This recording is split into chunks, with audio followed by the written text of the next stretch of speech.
Banyak orang tidak mengerti Thomas Aquinas karena dia selalu mulai dengan summa teologi. Ya, Salah. itu belakangan bicara semua teologi. Itu Bukunya nanti. besar. Seakan-akan dua yang terpisah dan tidak mungkin ada hubungannya gitu Mo ya. Padahal dalam doa Bapa kami kita mengatakan biarlah di bumi seperti dalam dalam surga. surga. Ya kan?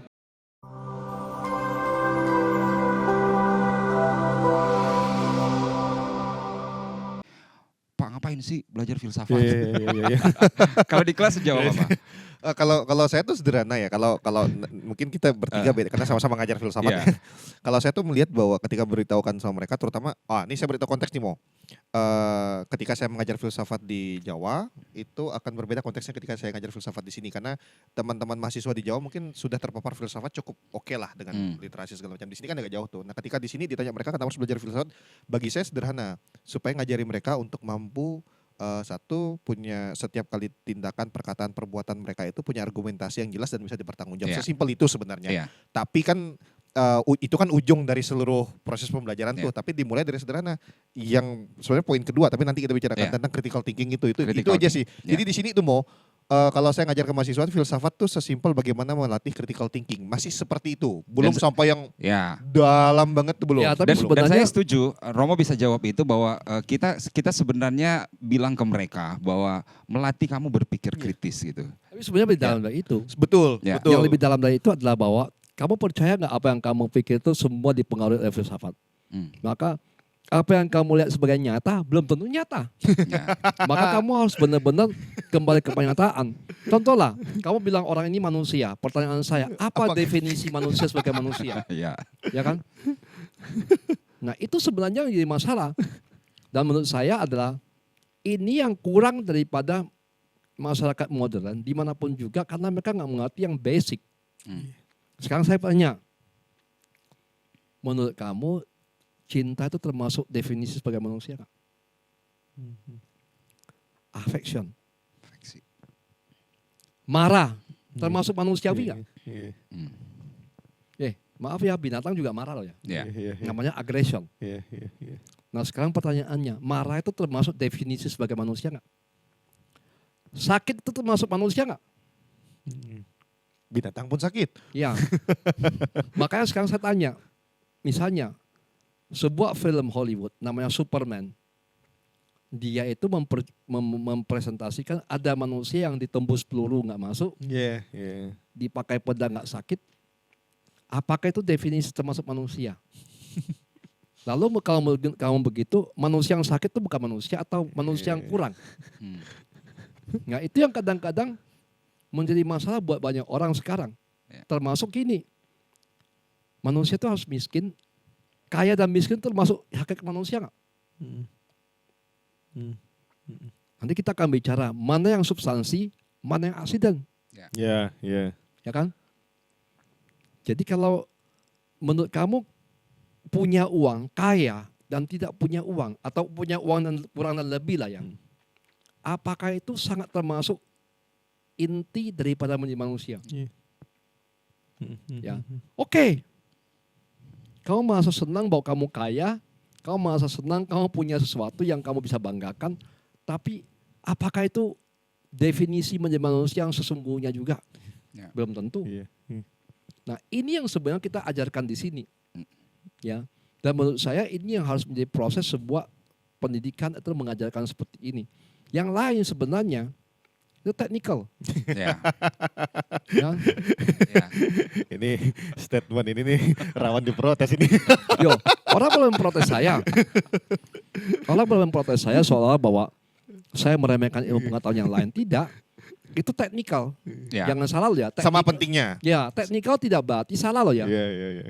Fundamental yang salah. Kalau kamu percaya dunia ini adalah segi empat, ya, cara kamu hidup, cara kamu untuk membuat suatu investigasi dan penelitian itu sudah beda dengan dunia itu bulat. Iya. Itu adalah pertanyaan teknikal. Iya. Ya. Pengetahuan kamu untuk mendekati itu beda lagi. Jadi teknikal, tekne bahasa Yunani tekne. Sokrates itu. Iya. Tekne. Tekne itu tidak berarti salah. Kalau bahasa yang lebih dalam lagi, ortodoksi, ilmu yang benar, atau otopraksis, ya kan, Ya. tindakan yang benar, ya kan. Iya. Nah itu penting. Kalau sama mahasiswa saya suka bilang begini, Mo. Kamu dididik untuk menjadi ahli. Tetapi semua keahlian kamu itu kemudian tidak menjadi unggul ketika kamu tidak berpikir kritis. Artinya kamu belajar filsafat gitu. Gimana Pertama-tama dengan yang pernyataan? dimaksud ahli itu apa? Ya kalau di sini misalnya anak FKS kita Jadi didik perawat. menjadi ahli keperawatan, Guru, kebidanan, jadi guru bahasa Saya Inggris. mengerti maksud Ah. yang lebih dalam lagi bukan itu. Realitas yang kamu pegang itu apa? Iya. Kamu yakin yang kamu pegang itu real? Iya. Coba buktikan pada saya. Ya mungkin sesuatu yang kita ajarkan pada mereka bahwa tubuh itu real. Sekarang saya tanya deh, kalau orang mengatakan tubuh tidak real, untuk apa ada keperawatan? Ya. Mati itu jalan pembebasan.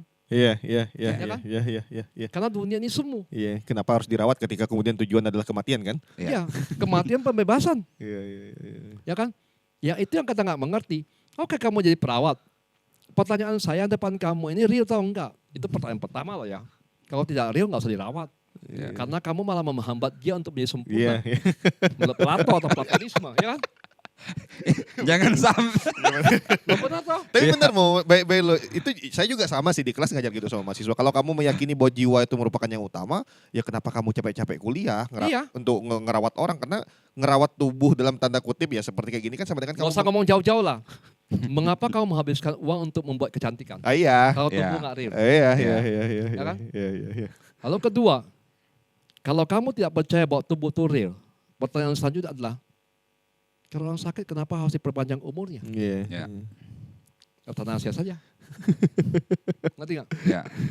Nah itu yang sebenarnya yang kita ajarkan tradisi intelektual ini bukan tradisi yang saya ciptakan sendiri. Itu mulai dengan Thomas, dan Thomas itu benar-benar serius. Dia mengatakan bahwa ya, being is the priority dan mind. Ya, dan fantasi. Ya. Apa yang ada itu lebih penting, dan apa yang ada itu sungguh-sungguh nyata dan sebenarnya dia telanjang ya depan kita. Ya, makanya dia selalu mengatakan kalau ingin tahu keberadaan, kembalilah kepada fondasi.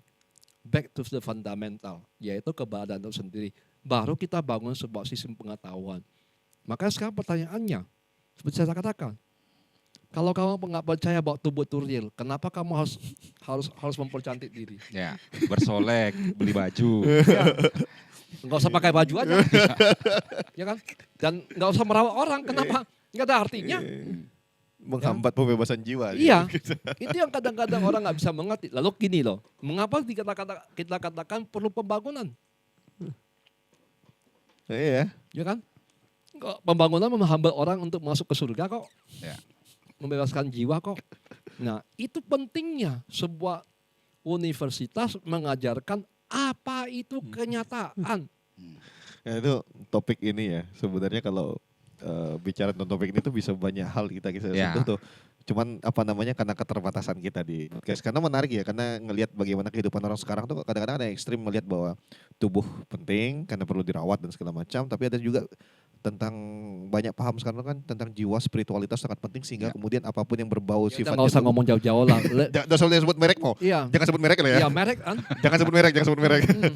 Kita konseptual aja. Iya. Takut keceplosan Enggak, saya. supaya orang ngerti pakai mobil jenis apa. Iya, Itu iya. udah masalah kan? Ya. iya, iya, Menurut kamu penting atau nggak penting? Ya. iya, iya, iya. Kita balik ke tradisi intelektual Dominikan Oke, ya. ini kita lanjut ke Kedua part ini. 2-nya mau tentang critical thinking. Romo masih oke?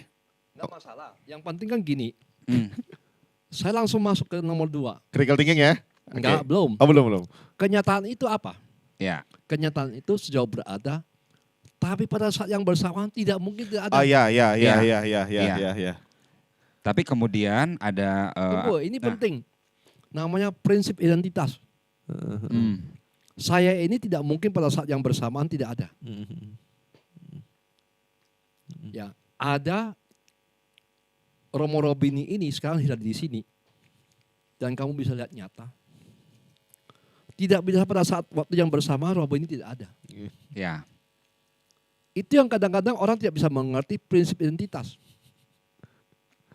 itu sangat penting juga. Makanya kita mengajar orang untuk berpikir lurus, itulah berpikir kritis sebenarnya. Ya kan? Nggak mungkin orang itu ada waktu Sekaligus bersamaan tidak ada gitu ya. Ya nggak mungkin kamu seorang, nggak mungkin sebuah yang namanya kenyataan, uang hilang pada saat uang tidak hilang. Tidak mungkin orang itu korupsi pada saat Dia tidak korupsi. tidak Dia korupsi. tidak korupsi. Ya. Itu prinsip identitas. Kita mengajar orang berpikir lurus.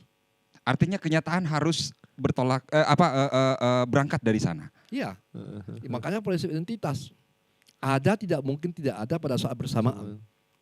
Nggak mungkin. Atau ada tidak sesuatu tuh ada tidak mungkin di dua tempat yang terpisah kan?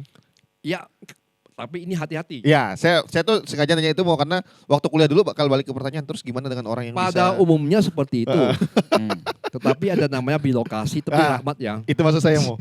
Itu rahmat tertentu ya. Karena kan Ada. gini mau ya, kalau dalam dulu waktu saya lupa sih mata kuliahnya siapa dulu ya.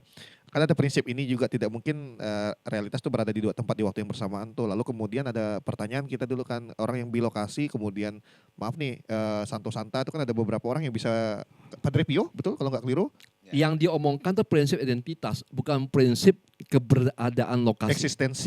eksistensi. Bukan lokasi. Oh. Meskipun orang berada pada satu tempat yang berbeda pada waktu bersamaan, dia tetap dia. Nggak mungkin saya di sini, kalau saya dapat rahmat di sana, orang melihat saya jadi perempuan, nggak mungkin. Ya. Berarti harusnya kalau mengikuti itu Romo yang di sini dengan Romo yang di sana adalah pribadi yang sama. Beli yang sama.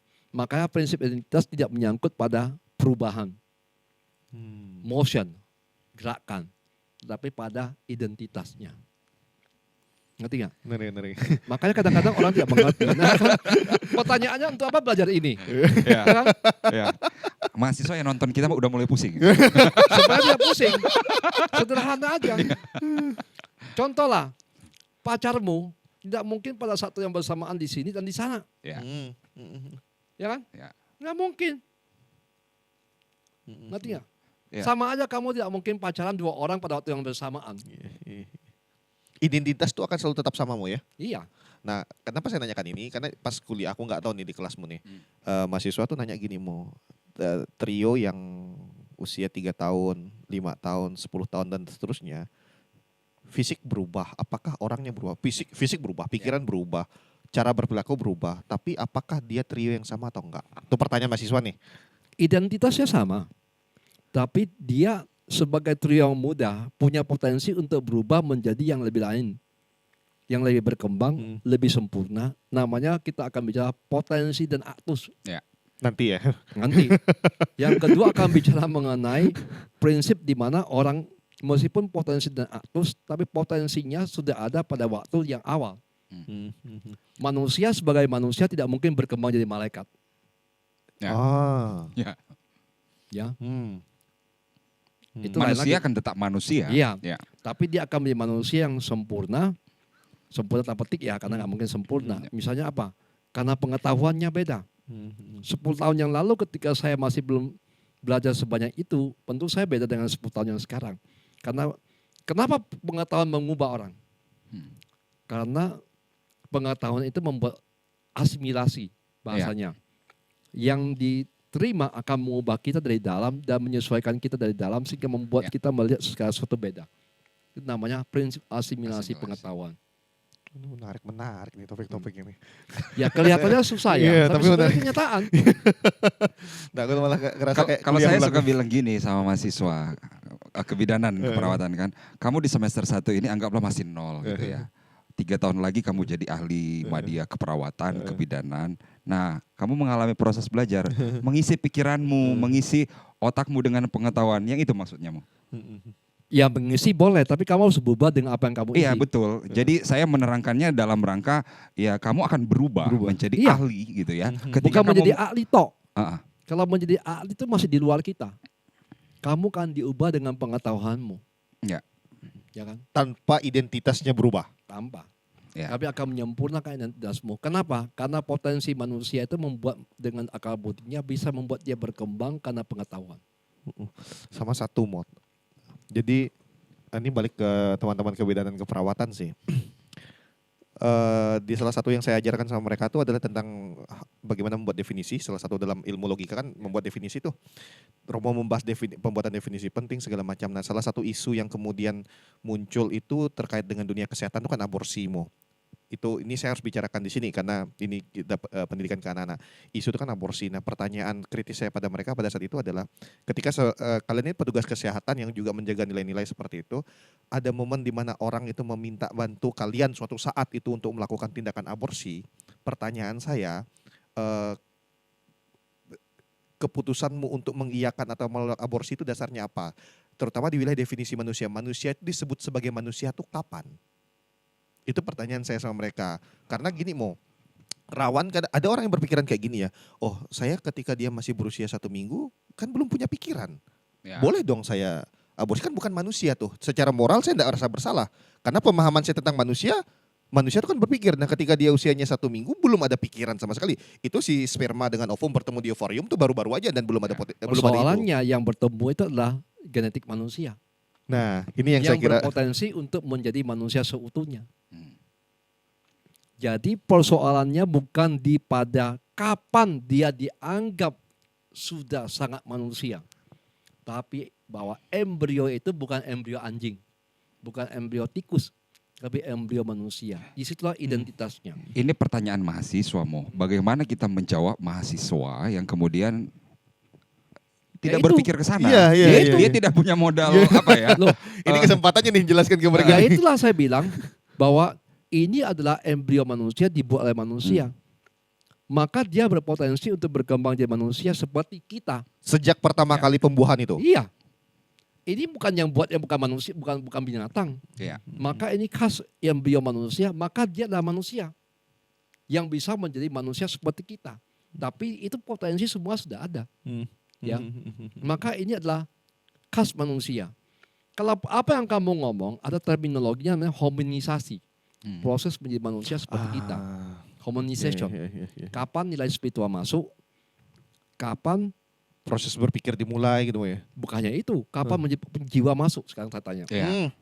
Kan seminggu itu tuh orang awam menganggap belum ada. It's nothing kalau awam Mo ya. Iya. Awam, kalau awam ya kan lihat belum ada apa-apanya nih gitu. Sebenarnya bukan soal awam, orang yang tahu berpikir saya dia ingin tadi belum ada jiwa kok. Saya ingin memperluas debat yang terjadi. Ya. Perdebatan terjadi adalah kalau kita belajar teori evolusi, ya kenyataan evolusi, kita menerima adanya Big Bang segala macam ya dari materi ya. Kapan tiba-tiba muncul manusia dan adalah hominisasi? Sih. Ya, Big Bang itu. Makanya saya bilang, ini pertanyaan namanya hominisasi. Problemnya bukan dia itu menjadi manusia seperti kita sekarang. Bahwa arahnya menjadi manusia namanya potensi. Nanti menjadi manusia seperti kita namanya aktus. Maka kenyataan itu, sebagai kenyataan, adanya perubahan dan perkembangan. Jadi barang-barang ini penting dipahami. Bukan hanya mahasiswa keperawatan kebidanan ya, tapi kenapa saya nanyakan ini karena memang tadi Carlos cerita keperawatan kebidanan langsung teringat tuh ini tuh diskusi di kelas Mo, karena isu tentang kesehatan gini kan isu sehari-harinya mereka tuh tentang siapa yang dalam tanda kutip itu bagi mereka siapa yang layak diselamatkan ketika harus ada pilihan siapa yang diselamatkan siapa yang tidak, lalu kemudian manusia itu definisinya apa, lalu kemudian menentukan bagaimana tindakan mereka terhadap objek itu maksud saya. Ya sama aja apakah budaya termasuk bagian manusia. Ya kan? Maka kadang-kadang orang berpikir ini kelas yang sangat sepertinya tidak ada artinya. Tapi ini sangat fundamental untuk mengetahui kenyataan itu seperti apa. Ya balik ke kenyataan lagi ya. Pemahaman mereka tentang kenyataan manusia itu membuat mereka akan bertindak objek itu sebagai manusia juga akhirnya. Iya. Karena pemahaman mereka tentang itu. Iya. Tapi ada satu problem ketika ini pasti ditemukan di kelasmu gitu ya. Argumentasi mahasiswa gitu ya. Saya menyebutnya gini, kok kayak nggak pakai mikir gitu. Gitu Mo ya, kok kayak nggak pakai mikir. Itu antara dua gitu.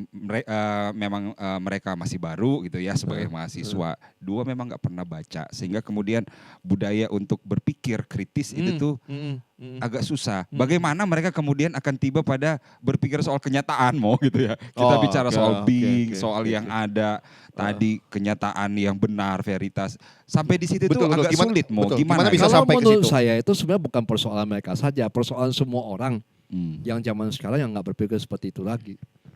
Karena mereka memikirkan bahwa berpengetahuan dengan menjadi orang yang punya pengetahuan itu beda. Berpengetahuan tidak perlu belajar. Buka Google selesai. Tanya ChatGPT sekarang. Mo. ChatGPT, Ya, Mas.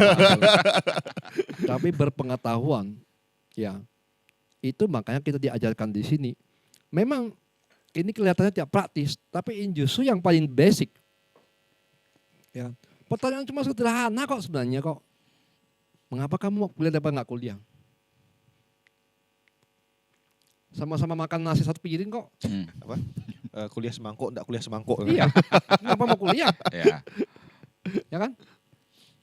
Nah jawabannya cuma masalah duit, nggak masuk akal lah. Kalau kamu hintu investasi kamu, salah juga. Hmm. Nah itu yang saya mau ngomong. Dan banyak sekali yang tidak mengerti bahwa kuliah itu penting bukan hanya karena saya bisa kerja, tapi itu mengubah saya. Nah. Ngerti nggak? Mengubah saya karena pengetahuan yang saya terima itu mengubah saya menjadi manusia yang baru. Makanya potensi dan aktus. Dan ada penyebabnya. Ya kan?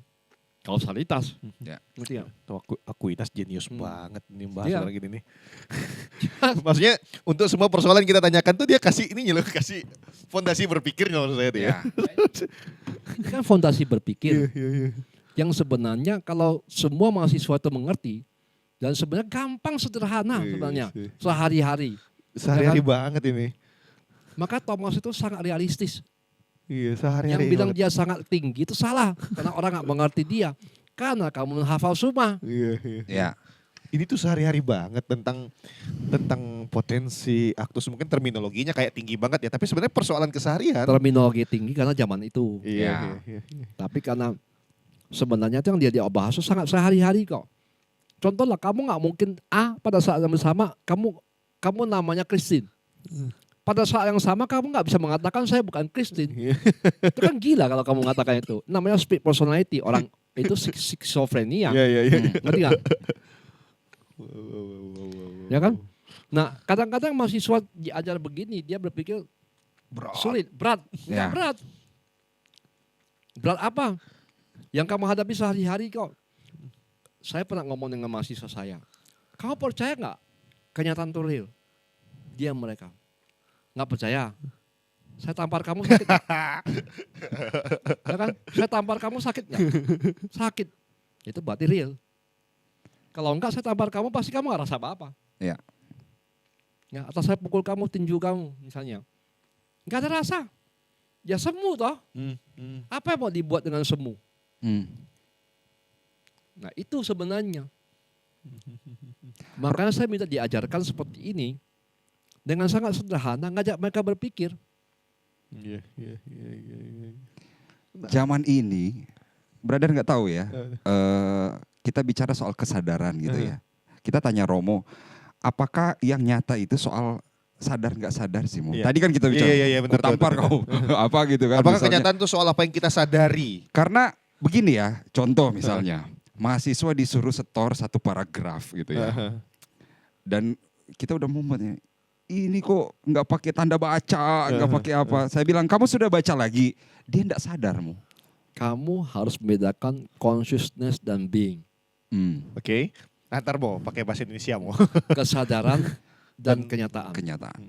Kamu sadar atau nggak sadar, kenyataan selalu ada. Oke. Ngerti nggak? Sadar itu adalah proses di mana kamu mengakui kenyataan sebagai kenyataan apa adanya. Dan kamu merasakannya mungkin. Oh, berarti proses subjektif Iya, gitu ya. iya, iya, Menerima iya. kenyataan itu ada. Iya, atau Enggak juga subjektif. Hmm. Kesadaran itu bisa berarti pengetahuan. Oke. Ya. Contoh, kamu coba tutup mata. tutup mata. Pertanyaan saya di siang hari, matahari ada nggak? Ada. Ada. Tahu saya. Walaupun saya tidak melihat. Ya, kamu nggak peduli juga nggak apa-apa. Iya. Matahari tetap ada. Ya, itu kan masalah kamu sadar terima atau nggak terima. Iya, iya, iya.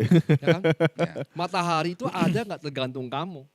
Iya, iya, iya, iya. Tapi kamu harus sadar Bahwa dan itu harus ada. mengerti Ya. bahwa matahari itu ada. Bahwa kamu nggak mau sadar, nggak mau tahu, Gitu. it's a problem. Ya. Ngerti nggak? Clear ya, Iya. bahwa yang nyata itu bukan soal sadar, enggak sadar. Consciousness atau kesadaran itu beda dengan kenyataan. Ya. Nah, kadang-kadang orang itu selalu mengatakan, saya nggak tahu ya dia ada ya. Ya itu urusanmu. Kenyataannya dia ada. Kenyataan dia ada. Sama aja, makanya ada prinsip hukum. Ketidaktahuan tidak membatalkan efek hukum. Oh iya, iya. Iya. Iya, iya, iya, Ya kan? iya, iya, iya. Kamu nggak baca kok, soal diundangkan kok. Ya. Itu urusanmu. Tapi kenyataan hukum ada, fakta hukum. Urusanmu malas baca undang-undang. Nah itu sebenarnya yang diajarkan di sini itu sebenarnya sederhana sekali. Ngerti nggak? Ini tuh seru nih. Anak-anak media dapat kuliah umum gratis nih. Makanya orang tanya saya, metafisika, ini kan metafisika ontologi. Iya. Ilmu tentang ada sebagaimana ada. Sulit nggak? Enggak, saya bisa ringkas dalam waktu 30 menit. Orang setengah mati belajar dan menghafal. Salahmu menghafalmu. Ya, karena mereka berpikir itu sulit. Saya bilang, kalau saya ngajar metafisika 30 menit selesai. Tapi filsafat tuh enggak, ya itulah susah. Filsafat tuh enggak untuk dihafal. Kau nggak hafal filsafat enggak akan mampu. Nah, Yang diajarkan di filsafat adalah sesuatu yang sangat nyata yang kamu harus berpikir bahwa itu depan mata kamu. Iya. ya. Tentang Makanya keberadaan. Gimana kamu mau ingkari? Masalahnya gini, orang nggak biasa belajar itu dan nggak biasa merasa bahwa itu sangat penting. Karena mereka berpikir untuk Alkitab bicara mengenai kenyataan, masalah kamu selalu hidup di dalam alam tidak nyata. Hoax itu nyata nggak? Kamu ngakui kenyataan, padahal tidak nyata. Iya, iya sih. Ya karena mungkin ya hari-hari ini kayak kita terbiasa untuk berpikir yang artifisial, yang luar-luar karena itu kan Iya. yang paling tampak Iya. depan mata. Dan makanya aku cuman- setuju yang Romo bilang tadi. Terhadap anak-anak tertentu misalnya di kelas yang mungkin ya riwayatnya berprestasi, juara di kelas dan gampang paham gitu ya. Itu dia kayak oh iya ya Pak, gitu ya. Jadi itu dia kayak mengklaim bahwa apa yang kita pelajari di kelas filsafat itu tuh semacam membangkitkan memori yang pernah Betul. ada gitu ya. Memang udah ada gitu Betul, ya. betul. Setuju nggak sih kayak begitu? Jadi tuh bahwa filsafat itu kan keseharian. Filsafat itu kan sebenarnya kita bicara soal apa yang sudah terjadi Iya. sehari-hari. Ya, tadi makanya saya nanya soal kesadaran, soal apa. Jangan-jangan kita tidak sadar atas sesuatu yang sudah ada. Iya. Nah, orang-orang tertentu itu kalau belajar filsafat bicara soal topik-topik etika misalnya. Kita kan sekarang lagi logika Iya, gitu iya, ya. iya. Kayak dia, oh iya ya Oh iya, benar ya. Itu kan kayak merasionalisasi apa yang sudah ada. iya, sebenarnya di karena memang otaknya. dia beberapa anak kita itu kemudian saya lihat memang pemahaman mereka untuk tahu keseharian tuh mulai bertumbuh sih Mo dalam proses pembelajaran di sini ya. Ya gini loh, kalau kamu ngomong seperti Aristoteles dan Aristoteles mengatakan pengetahuan itu menjadi bidan, Socrates melahirkan yang baru, yang melahirkan sudah ada, oke. Sebagai suatu proses kamu menjadi bidan seperti Socrates ngomong. Ya. Ya. Tapi hati-hati dengan kata memori. Memori menurut Plato, menurut Agustinus beda.